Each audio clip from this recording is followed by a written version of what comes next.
Hello everyone, welcome to the channel. इस video में हम लोग देखेंगे श्रेया उपाध्याय की कॉपी मेंस आंसर राइटिंग हम लोग कर रहे हैं यूपीपीसीएस मेंस 2023 के एग्जाम्स के लिए। जो साथी पहली बार विजिट कर रहे हैं चैनल को सब्सक्राइब कर लेंगे और अपने दोस्तों को भी शेयर करेंगे। तो आज की कड़ी में हम लोग देखेंगे श्रेया उपाध्याय की, ये डीपीआरओ सिलेक्ट हुई हैं, तो इनकी मेंस की आंसर राइटिंग देखेंगे इन्होंने कैसे लिखा है। और ये कापी हमें यूपीएससी हिंदी के सौजन्य से प्राप्त हो रही है, तो यूपीएससी हिंदी को इसका आभार है। बढ़ते हैं अपने आज के वीडियो की तरफ। देखो, पहले देखेंगे इसमें जनता के दृष्टिकोण को बदलने के लिए विश्वासोत्पादक संचार परक्यूजेशन कम्युनिकेशन के महत्व की व्याख्या करें। ठीक है, तो विश्वासोत्पादक संचार के माध्यम से जनता के विश्वास, अभिवृत्ति, उद्देश्य और प्रेरणाओं को प्रभावित किया जाता है, ये इन्होंने लिखा है। उसके बाद आगे ये लिखती हैं, जनता के दृष्टिकोण को बदलने के लिए विश्वासोत्पादक संचार निम्नलिखित रूप से महत्वपूर्ण है। पहला पॉइंट इन्होंने लिखा है, किसी विशेष समुदाय के प्रति पूर्वाग्रह, भेदभाव, परंपरागत विचार आदि को बदलने के लिए इसका प्रयोग करना, जैसे वर्तमान धार्मिक घटनाओं में विश्वासोत्पादक संचार द्वारा नागरिकों के दृष्टिकोण को बदलने का प्रयास किया जाता है या किया जा रहा है, ये इन्होंने लिखा है। पहला पॉइंट काफ़ी ठीक है, सटीक लिखा है।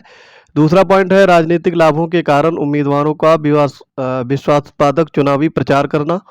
तीसरा पॉइंट है, फिल्म के जरिए जनता के दृष्टिकोण को बदलने का प्रयास। सटीक पॉइंट लिखे हैं इन्होंने। बड़े बड़े अभिनेताओं द्वारा तंबाकू आदि मादक पदार्थों का प्रचार करना जनता को उत्पादन के प्रति सकारात्मक अभिवृत्ति निर्मित करता है। ठीक है, खुले में शौच न जाने के कारण अमिताभ बच्चन का दरवाजा बंद अभियान प्रभावी विश्वासोत्पादक संचार है जो शौचालय के प्रयोग को बढ़ावा देता है। अगला पॉइंट है, विश्वासोत्पादक संचार का महत्व गांधी जी के कार्यक्रम में देखा जा सकता है, जिसमें जनता को ब्रिटिश शासन के विरोध में साधन के रूप में सत्याग्रह, सविनय अवज्ञा, अहिंसा आदि का प्रयोग किया जाता है।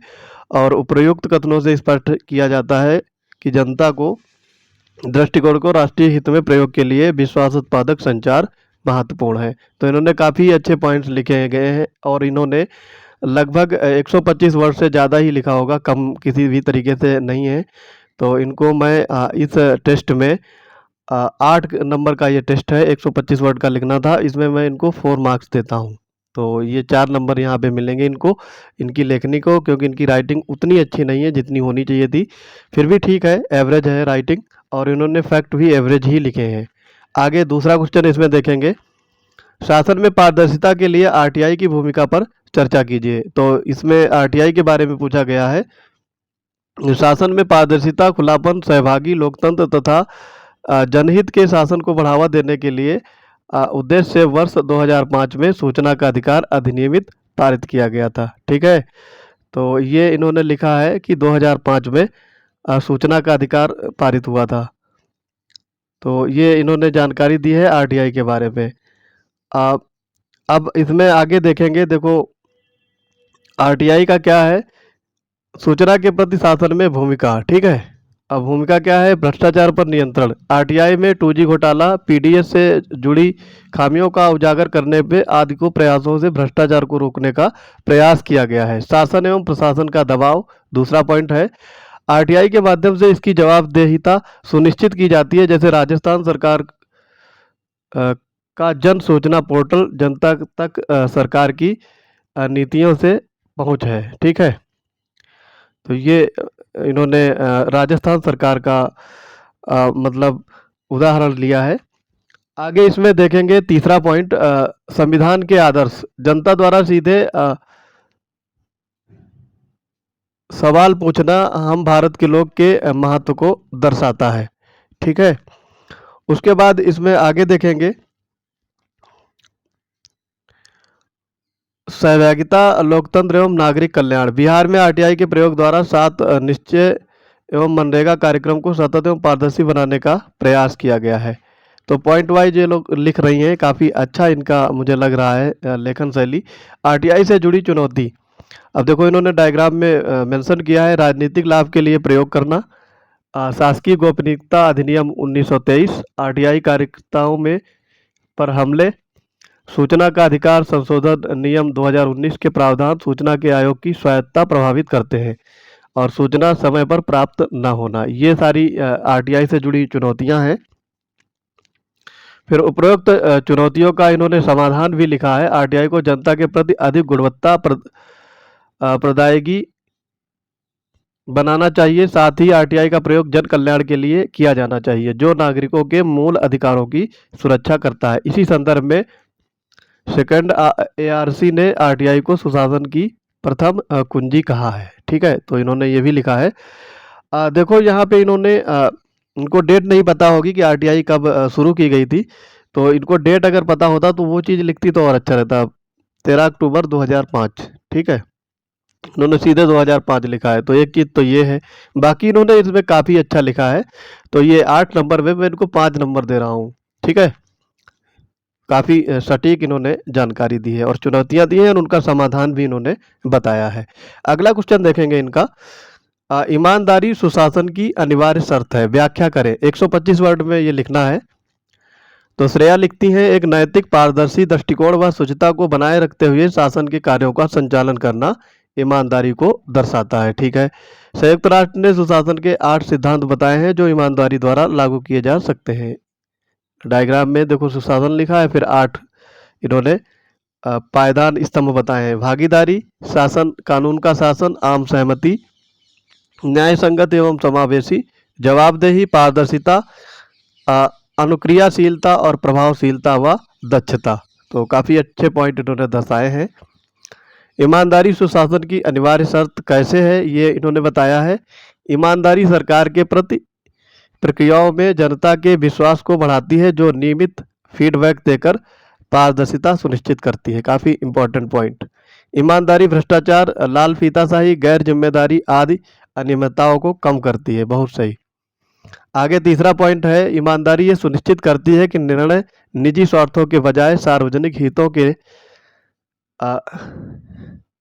लिए हों और जैसे विकास कार्य के लिए पर्यावरण स्वीकृत, ये न्याय संगत लक्ष्य को दर्शाता है। ईमानदारी लोक सेवक कानून के शासन के प्रति काम करता है, उसके अकॉर्डिंग काम करता है। ये प्रभावशीलता व दक्षता सुनिश्चित करने के प्रयास करता है, जैसे आरटीआई द्वारा सूचना प्राप्त करना। काफ़ी इंपॉर्टेंट है। उपरोक्त तथ्यों के आधार पर यह कहा जा सकता है कि ईमानदारी सुशासन की अनिवार्य शर्त है, जो जन कल्याण के हित शासन के उद्देश्यों को दर्शाती है। तो काफ़ी इन्होंने अच्छा इसमें लिखा है। काफ़ी इन्होंने डायग्राम भी बनाया और काफ़ी सटीक जानकारी दी है, तो इसमें मैं 5 नंबर दूंगा 8 में से। काफ़ी अच्छा इन्होंने इसमें लिखा है, काफ़ी सटीक जानकारी दे रही हैं श्रेया। इनकी रैंक और अच्छी होनी चाहिए, लेकिन इनको डीपीआरओ में 2nd रैंक मिली है। इनको एसडीएम बनना चाहिए था, क्योंकि इनकी लेखन शैली काफ़ी अच्छी है। आगे इनका देखेंगे अगला क्वेश्चन। खुले में शौच प्लस अतिसार के कारण बाल मृत्यु दर, स्वच्छ भारत अभियान के तहत शौचालयों का निर्माण हेतु लोग खुले में जाते हैं, किंतु लोग खुले में जाते हैं। फिर है, मीडिया विपक्षी दलों द्वारा पढ़ने से ही इसे धन की बर्बादी के रूप में प्रचालित किया जा रहा है। तो इसके बारे में लिखती हैं, पहला, लोगों द्वारा शौचालयों का उपयोग न किए जाने के पीछे के कारण क्या हैं। ठीक है, पहला इन्होंने लिखा है, लोगों द्वारा शौचालय का उपयोग न करना उनके दैनिक आदत एवं व्यवहार से प्रेरित है, जो उनसे बचपन से भी विद्यमान हो सकती है। तो ये प्राइमरी कारण ये लिखती हैं। खुले में शौच करने के नकारात्मक प्रभाव से जागरूक न होना, जैसे अतिसार के कारण बच्चों की मृत्यु हो जाती है। ठीक बात लिखी है। अपने गृह के स्वच्छता के संदर्भ में भी लोग शौचालय निर्माण एवं प्रयोग करने से संकोच करते हैं, क्योंकि जानकारी का अभाव है। इसलिए स्वच्छता के अंग के रूप में शौचालय का प्रयोग करने में मीडिया और विपक्षी दलों द्वारा उचित प्रोत्साहन की बजाय नकारात्मक विचारों का प्रचार किया जाता है। सबसे बड़ी बात यह है। दूसरा है, ये लिखती है, खुले में शौच के प्रति लोगों की अभिवृत्ति को किस प्रकार परिवर्तित किया जा सकता है, उसके लिए आपके द्वारा क्या कदम उठाए जाएंगे। तो फिर ये लिखेंगी इसमें, शौचालय के प्रयोग के प्रति सकारात्मक अभिवृत्ति का निर्माण करना। इसके लिए लोगों के व्यवहार में शौचालय के प्रयोग को शामिल करना होगा। ठीक है पॉइंट। स्वच्छ भारत अभियान के स्थानीय स्तर पर ब्रांड एम्बेसडर का चुनाव करना, जो ग्रामीणों को उनके लिए प्रेरित कर सके। दूसरा पॉइंट है शौचालय का प्रयोग करने वाले परिवारों को उपहार एवं प्रोत्साहन प्रदान करना जो अन्य परिवारों को प्रेरित करेगा। काफ़ी सटीक पॉइंट। आशा कार्यकर्ती द्वारा एवं आंगनबाड़ी में अतिसार के कारणों संबंधी जागरूकता कार्यक्रमों का आयोजन करना जो महिलाओं की शौचालय के प्रति सकारात्मक अभिवृत्ति हेतु प्रेरित कर सकता है। और मीडिया व विपक्षी दलों से वार्ता कर उन्हें जनमानस के बीच सकारात्मक प्रचार करने के लिए सहमत करना। काफ़ी सटीक पॉइंट है। खुले में शौच करने वाले व्यक्ति एवं परिवारों पर नैतिक दबाव के रूप में जुर्माना लगाया जा सकता है। अनुनयन द्वारा व्यवहार परिवर्तन जैसे अमिताभ बच्चन एवं का दरवाजा बंद अभियान का प्रचार करना। उपयुक्त प्रयासों के द्वारा खुले में शौच करने की संख्या न्यून की जा सकती है। ये स्वच्छ भारत मिशन एवं सतत विकास लक्ष्य के 6 के भी अनुरूप है। काफ़ी सटीक लिखा है और अच्छा लगा। ये सबसे अच्छा इन्होंने लिखा है क्वेश्चन का आंसर, तो इसमें मैं 6 नंबर देता हूँ 8 में से। ठीक है, काफ़ी सटीक लगा और अच्छी जानकारी दी है। तो दोस्तों इस तरीके से आपको लिखना चाहिए। आप पॉइंट वाइज भी जानकारी दे सकते हैं और अपने लेखनी में डायग्राम का ज़्यादा से ज़्यादा प्रयोग करें। तो दोस्तों मिलते हैं अपने अगले वीडियोज में, तब तक के लिए पढ़ते रहिए। जय हिंद।